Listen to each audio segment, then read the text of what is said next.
Universe की ऐसी दुनिया जहाँ सोने के पहाड़, चांदी के पेड़ और खून की नदियां हैं। ऐसी दुनिया जहाँ खून को लोग पिया करते हैं और पानी से डरा करते हैं, तंत्र विद्या सिखा करते हैं। यूनिवर्स का ऐसा कोना जहाँ छुपा है न्यूटोनिया। न्यूटोनिया की धरती में निकलता था खून, नदियां बहती थी खून की, लोग खून पीकर ही रहा करते थे जिंदा। जहाँ के लोग बने थे 5 तत्वों से मिलकर, आकाश, खून, पत्थर, अग्नि, वायु। यहाँ के लोग नहीं जाना करते थे पानी को, यहाँ पाया ही नहीं जाता था पानी। यहाँ के लोग तंत्र विद्या सीखा करते थे। यहाँ के लोग अपने बच्चों को गुरुकुल में तंत्र विद्या सीखने को भेजा करते थे। ये गुरुकुल 5 भागों में बटे हुए थे: प्राथमिक, उच्च प्राथमिक, माध्यमिक, उच्च माध्यमिक, उच्च महामाध्यमिक गुरुकुल। सभी माता पिताओं का सपना अपने बच्चों को उच्च महामाध्यमिक गुरुकुल तक भेजने का था।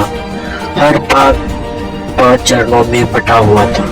जो पहला चरण, दूसरा चरण, तीसरा चरण, चौथा चरण, 5वां चरण। अभी तक उच्च महामाध्यमिक गुरुकुल के चौथे व 5वें चरण में कोई नहीं पहुंच सका।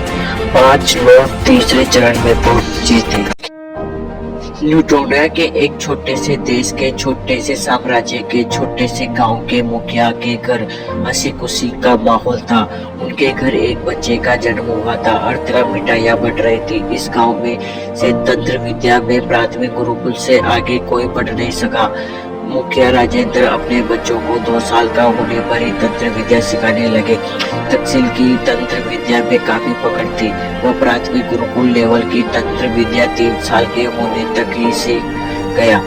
ऐसा आज तक कोई पैदा नहीं हुआ जो इतनी छोटी उम्र में तंत्र विद्या सीखा। जब तक्षशिला 3 साल का हुआ तब राजेंद्र ने उसे प्राथमिक गुरुकुल में डाल दिया। 1 साल के अंदर ही उसने प्राथमिक गुरुकुल की परीक्षा पास कर ली। कुछ प्राथमिक गुरुकुल में जाने के लिए उसकी प्रतियोगिता वहाँ के तांत्रिकों से हुई। इसके लिए उसने तंत्र जालों से 5 में से 3 तांत्रिकों को हराना था।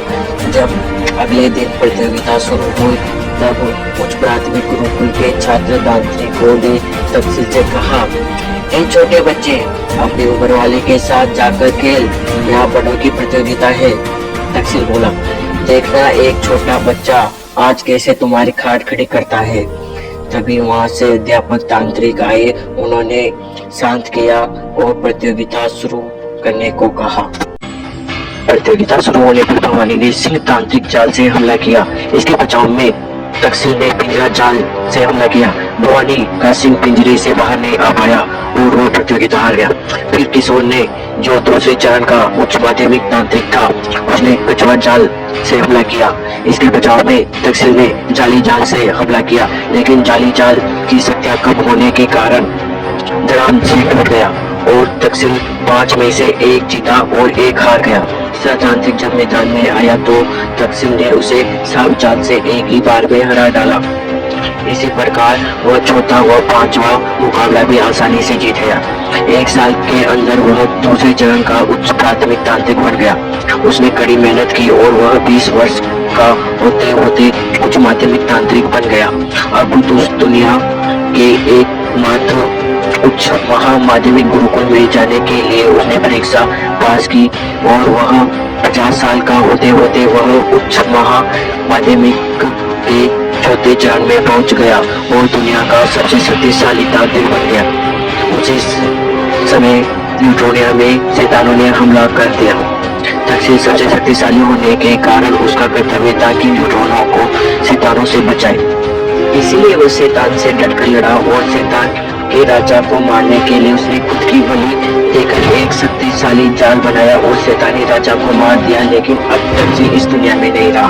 आपको हमारी कहानी कैसी लगी? अगर अच्छी लगी हो तो हमारे चैनल को लाइक, शेयर